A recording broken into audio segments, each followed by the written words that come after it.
Halo teman-teman semuanya. Jadi, di kesempatan kali ini, kelompok kami akan mewawancarai sebuah usaha yang dimana usahanya itu dibangun oleh sekelompok anak muda yang umurnya tuh nggak jauh-jauh beda daripada kita. Nah, kalian penasaran nggak usaha apa yang mereka bangun? Yuk simak video berikut ini.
Baik, selamat pagi Kak. Di sini kami dari mahasiswa Instiki ingin mewawancari Kakak soal usaha yang Kak jalankan saat ini.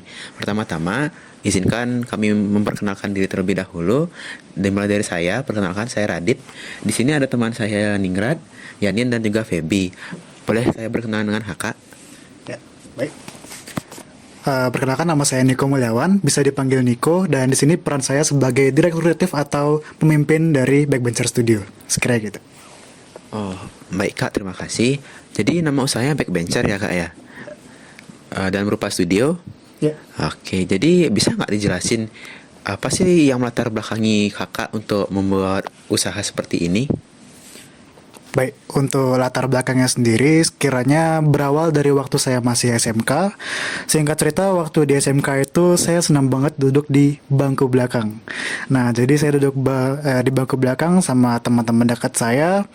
Dan selama di bangku belakang itu kami itu bisa dibilang ya punya banyak momen bersama gitu lah pokoknya. Dan di sini tuh sebagai anak bangku belakang juga tuh pastinya sering dicap buruk. Biasanya anak bangku belakang tuh kan di sekolah-sekolah tuh seringnya dikira nakal ya, rusuh, ribut dan sebagainya gitu. Pokoknya yang jelek-jelek itu biasanya anak bangku belakang. Dan untuk Backbencher Studio sendiri kami kepikiran buat ngebangunnya itu karena kebetulan dari SMK ini pas kami lulus bareng-bareng, sekiranya circle kami ini berenam. Nah, pas lulus nih ternyata kami secara kebetulan di satu kampus yang sama, di prodi yang sama juga. Nah, jadi alhasil kami kepikiran kenapa nggak bangun usaha aja, kenapa nggak bangun studio aja gitu. Nah, dulu kami sekiranya dulu di SMK Cafe atau SMK yang berkaitan sama desain atau video, foto dan sebagainya gitu juga. Jadi itulah kenapa itulah apa yang melatar belakangi kami untuk membangun sebuah studio kreatif. Sekiranya begitu. Jadi gitu ya Kak ya. Mungkin di sini dalam Kakak membangun usaha ini, itu Backbencher Studio, bisa nggak sih dijelasin apa aja yang menjadi kesulitan untuk Kakak tersendiri dalam membangun usaha ini?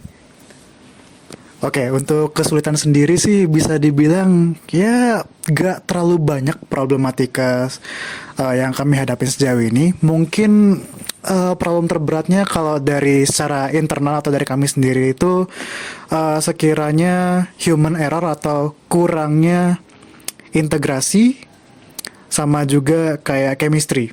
Jadi yang namanya ngebangun usaha ini juga karena nggak saya sendiri doang, tapi kami bareng-bareng kan perlu yang namanya kerjasama tim gitu sekiranya, dan itu tuh perlu perjuangan, perlu waktu juga, dan ya pasti tersering lah terjadi yang namanya cekcok, sering terjadi yang namanya berantem, adu ide dan sebagainya gitu. Mungkin problem terbesar di situ sih sekiranya untuk yang secara internalnya ya. Kalau untuk dari eksternal mungkin biasanya dari klien, calon klien atau mungkin orang-orang pas mandang Backbencher Studio, karena ini kan juga studio ini masih baru ya. Dan juga terlebih lagi ini studio itu dibangun oleh Gen Z semua nih isinya. Dan Gen Z kan sekarang secara image agak kurang nih. Itulah kenapa kadang tuh ada klien atau mungkin bisa dibilang orang-orang yang agak trust issue atau kayak bisa aku bilang kurang percaya gitu sama kami. Sekiranya itu sih problem atau tantangan yang kami hadapi sejauh ini. Wih, berarti bahaya juga nih ya kalau kliennya kurang percaya gitu. Ya. Tapi pastinya Kak udah punya dong gimana cara ngadapinnya. Ya. Nah, mungkin sekian dari pertanyaan dari saya. Selanjutnya teman saya yang akan mengajukan pertanyaan lebih lanjut. Baik, saya izin bertanya untuk visi misi perusahaan ini tuh kayak gimana Kak? Oke, untuk visi misi sendiri mungkin saya mulai dari visi dulu ya. Sekiranya tujuan dari Backbencher Studio ini adalah kami ingin mengubah pandangan atau image reputasi dari anak bangku belakang itu sendiri. Seperti yang tadi saya bilang juga, anak bangku belakang itu sering dikenal sebagai anak yang nakal, rusuh ribut, dan juga yang jelek-jelek lah pokoknya. Kami di sini ingin membangun sebuah image yang baru. Kami itu ingin dikenal sebagai sosok yang kreatif, produktif, aktif, dan juga positif. Sekiranya itu tujuan kami. Dan untuk mencapai tujuan itu tentunya kami punya beberapa misi yang harus kami capai. Dan juga kami laksanakan. Sekiranya seperti membangun branding ya. Jadi kami membangun tim ini juga harus membangun branding dari Backbencher ini. Jadi melalui platform atau media sosial gitu ya, media digital gitu pokoknya kami berusaha membangun image, baik itu melalui konten berupa postingan, feed, atau bahkan video. Dan kami juga tentunya banyak punya cara lain, misal seperti melalui kampanye, atau juga seperti bergabung dalam satu komunitas. Dan kami juga tentunya turut berperan dalam mempromosikan Backbencher. Sekiranya itu misi kami. Wah, visi-visinya sangat bagus ya Kak. Saya mau bertanya lagi satu Kak. Untuk modal dari membuat perusahaan ini tuh kira-kira berapa ya Kak? Mungkin kalau dari segi nominal di sini nggak bisa saya beritahukan secara spesifik. Intinya kami ngebangun studio ini juga nggak terlalu mahal-mahal banget sih, jujur aja. Kami masih low budget karena kami juga masih baru mulai ya bisa dibilang ya. Untuk dari ruangan studio kami sendiri ini operasinya itu ada di rumah teman kami. Ceritanya ada ruangan yang nggak terpakai lah gitu. Jadi kami ngide buat pakai ruangannya itu untuk studionya. Jadi untuk dari segi ruangan belum ada budget yang kami keluarin, tapi untuk kayak properti misalnya seperti lighting, tripod, dan lain sebagainya, ya mungkin bisa dibilang jutaan lah, tapi nggak nyampe 2 digit, sekiranya segitu. Baik Kak, terima kasih sudah jawab. Itu aja pertanyaan dari saya. Ini teman saya akan mungkin ada pertanyaan. Oke, makasih ya untuk waktunya Kak. Udah memperbolehkan kita nanya-nanya nih. Sebelumnya aku mau nanya, yang pertama itu perusahaan ini itu bergerak di bidang apa ya? Kalau boleh tahu. Ya, jadi Backbencher Studio ini bergerak di bidang kreatif, pemasaran digital atau digital marketing. Ya, jadi kami di sini berperan buat nggak cuma untuk diri kami saja, nggak cuma untuk tujuan kami yang ingin mengubah image dari anak bangku belakang, tapi harapannya kami juga bisa berkontribusi nih, baik itu membangun atau membantu personal brandingnya orang lain, ataupun ngebantu branding dari usaha atau company ataupun komunitas milik orang lain, sekiranya gitu. Oke, itu bidangnya bagus sih ya. Terus pertanyaan kedua dari aku, gimana sih prosedur dari pemesanan jasa yang kakak sediakan? Oke, mungkin di sini saya kasih notaben atau keterangan tambahan juga kalau Backbencher Studio ini masih belum berbentuk hukum seperti CV, PT dan sebagainya karena kami ini masih hitungannya komunitas saja. Jadi kalau misalnya pengen order nih, mesan kayak jasa desain kami atau apa gitu, sebenarnya ada beberapa langkah simpel dan caranya juga nggak ribet-ribet banget. Dan mungkin sebelum lanjut ke cara-cara atau prosedurnya, di sini kami mungkin sebutin dulu jasa-jasa yang kami punya. Yang pertama ada jasa desain grafis. Di sini kami bisa ngebantu kayak misalnya desain brosur, poster, banner dan sebagainya. Kemudian juga di sini kami ada jasa foto video yang dimana kami bisa membantu fotografi atau videografi baik itu untuk event ataupun konten sosial media. Dan juga kami juga menyediakan studio ini untuk disewakan barangkali mau foto bareng atau apa gitu juga dibolehkan. Sama yang terakhir yaitu social media management yang dimana di sini kami bisa membantu sebuah akun media sosial untuk berkembang baik itu brandingnya berupa corporate ataupun personal. Sekiranya begitu. Oh ya maaf, satu lagi juga untuk prosedurnya saya lupa sebutin ya tadi ya. Oh ya, untuk prosedurnya sebenarnya cukup gampang aja. Jadi mulai dari yang pertama bisa menghubungi pihak dari kami sendiri, Backbencher, bisa dihubungi lewat WhatsApp atau Instagram. Kemudian yang kedua, setelah menghubungi, di sini kita akan memasuki proses briefing atau diskusi produk. Jadi di sini kita saling mendiskusikan, mengobrolkan tentang produk atau brand apa yang ingin dipromosikan atau dibantu ini. Setelah kita selesai diskusi dan sebagainya, di sini kita mulai lanjut ke proses transaksi atau pembayaran. Ini sendiri juga sebenarnya bebas, kita nggak ada sistem yang kontrak atau hal yang ribet, itu masih belum siap juga. Jadi di sini kami pembayaran bisa melakukan di awal ataupun di akhir. Kemudian setelah itu, setelah menentukan pembayaran, di sini kita langsung masuk ke proses pengerjaan. Jadi staf kami akan mengerjakan hasil pesanan dan kemudian finalisasi pembayaran ada di akhir. Sekiranya untuk prosedurnya simpel seperti itu. Oke, ternyata prosedurnya cukup simpel ya. Sekian pertanyaan dari aku. Mungkin next ada temanku yang mau nanya juga. Oke, di sini aku mau tanya mengenai bagaimana sih struktur perusahaan studio yang kakak buat ini. Oke, baik, untuk struktur ya. Jadi sekiranya studio ini, maaf, di sini saya gak cuma ada studio aja. Jadi di sini kami juga punya komunitas. Backbencher ini punya studio dan juga komunitas. Nah, untuk studio sendiri di sini dihandle oleh 6 orang atau bisa dibilang staff inti. Mulai dari pertama saya sendiri, di sini saya berperan sebagai direktur kreatif atau kreatif director yang dimana berperan untuk mengatur, mengarahkan dan juga mengomunikasikan kepada klien tentang jasa ataupun proses selama di Backbencher Studio ini. Kemudian juga ada wakil saya bisa dibilang namanya Yoga. Yoga ini di sini berperan sebagai administrator dan juga manajer dari studio ini.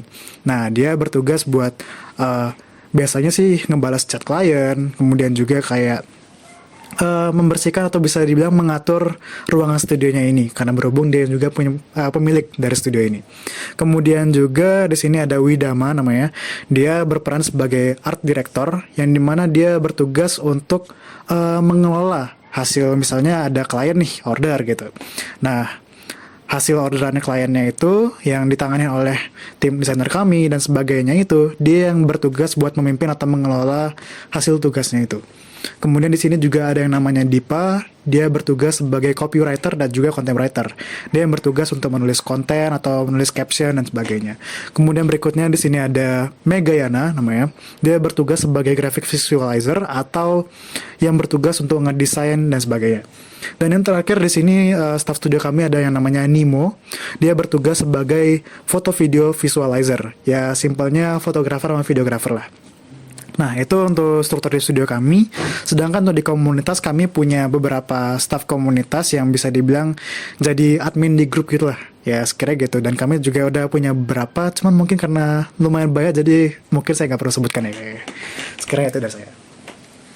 Oke, terima kasih sudah menjawab pertanyaan pertama saya. Yang kedua, saya akan menanyakan bagaimana sih cara kakak untuk bekerja sama bersama klien agar tidak terjadinya kesalahpahaman. Mungkin contohnya seperti ini ya, klien itu meminta untuk dibuatkan desain seperti itu. Nah, dari kakaknya mungkin untuk selalu berkomunikasi bersama kliennya atau gimana? Oke, mungkin nih maksudnya lebih ke prosesnya ya, proses detailnya. Oke, kalau saya sendiri, kalau kami sendiri biasanya sih pas selesai briefing sama klien dan sebagainya, di sini kami memberikan kayak panduan berupa dokumen atau buku gitu, yang dimana sebenarnya nggak cuma sekedar buku atau dokumen juga, tapi di sini kami juga menyertakan berupa formulir atau survei sekiranya untuk melengkapi lah, untuk meningkatkan akurasi dari keterkaitan atau relevansi antara pemesanannya sama apa yang bisa kami kerjakan. Jadi kami di sini menyediakan dokumen dan juga formulir untuk bisa memastikan apakah sesuai dengan keinginan klien atau enggak. Dan setelah selesai mengisi formulir dan sebagainya, di sini tentunya kami juga mengkonfirmasi, dan biasanya sih kami menyarankan untuk tidak langsung membayar di awal, mending lihat dulu mungkin dari portofolio kami atau hasil pengerjaan pertama kami. Setelah bisa diterima atau gimana, baru mungkin kita langsung lanjut ke pembayaran, sekiranya begitu. Oke, baik Kak. mungkin ini bakal jadi pertanyaan terakhir dari kita. Mungkin kakak bisa kasih pesan dan kesan untuk anak-anak muda yang baru mau mulai usahanya. Oke, mungkin kalau dari aku sendiri karena aku jujur aja nggak terlalu banyak kepikiran ya mau kata-katanya apa. Tapi sederhananya intinya sebagian besar dari kita nih Gen Z atau bahkan generasi penerus ini kan banyak nih yang bisa dibilang kayak takut-takutan gitu atau bahkan malu gitu ya. Biasanya kayak overthink lah bilangnya ya sekarang ya, kayak gampang kepikiran atau aduh takut gini atau takut gitu gitu ya.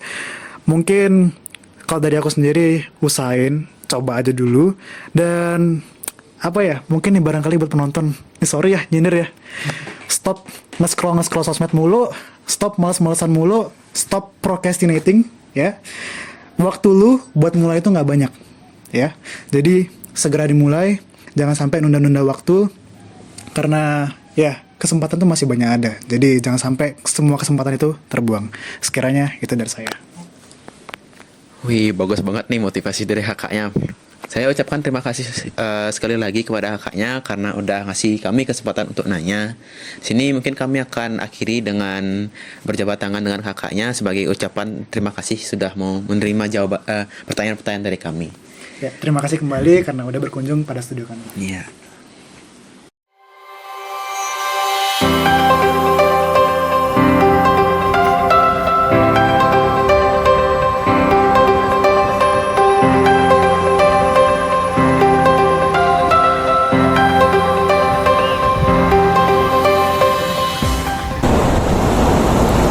Itu dia wawancara kami dengan Bebenser. Semoga teman-teman yang ingin mulai membuka usaha bisa terinspirasi dari pemuda-pemuda keren yang tadi. Sekian video dari kelompok kami ucapkan terima kasih.